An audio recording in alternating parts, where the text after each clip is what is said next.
Napatay ang suspect sa hostage-taking sa Kawit, Cavite na tumagal ng halos 5 oras. Nailigtas naman ang batang hostage. Balitang hatid ni Ivan Mayrina. Bayani, yung gamot mo, pakiinom na.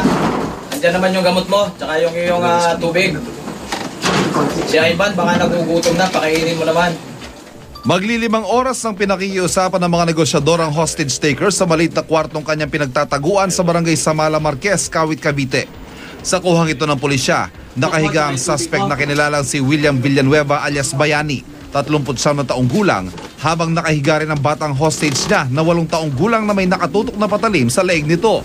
Sa kwento ng pulisya, daang alas 5 ng hapon kahapon nang tila mawala sa katinoan ng suspect. Napagalaman din mula sa mga kaanak ng hostage taker na tila bumigay na raw ito sa problemang pinagdadaanan nila ng kanyang asawang nasa Hong Kong. Yung kapatid niya mismo, si Nelia, sinabi na 4 na araw nang hindi natutulog yung kanyang kapatid at balisa. Ayon sa kapatid, yung si Bayani raw ay may OFW na asawa nasa Hong Kong. 3 buwan na daw sila hindi nag-uusap. At simula nang hindi sila nag-uusap nang dumating yung Pasko, nag-iiba ng personality niya hanggang nag-psychotic breakdown na siya.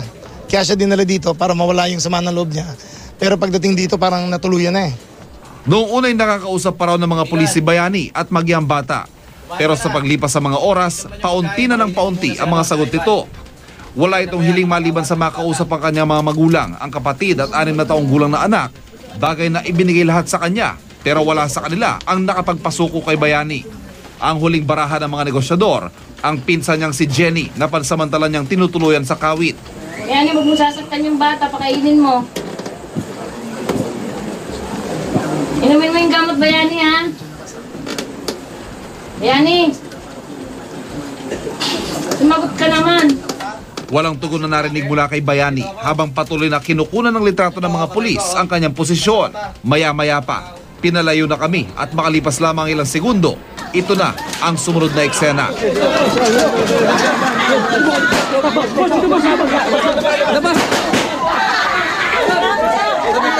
Nakahiga lang naman yung kapatid ko, hindi naman nalaban eh. Ligtas na nailabas ang bata. Makalipas naman ang ilang sandali, sumunod na ang katawan ng wala ng buhay na hostage taker. All available options in-exhaust talaga para masurrender yung bata peacefully. Pero sumusugat na eh. Ang tansya namin kasi bumabaon na yung blade sa leeg ng bata. Nung nangyayari yun, nag-call na kami at first option, kunin na kagad yung opportunity. Ang decision namin ni Colonel, go na to. Kahit ano mangyari, go na natin to.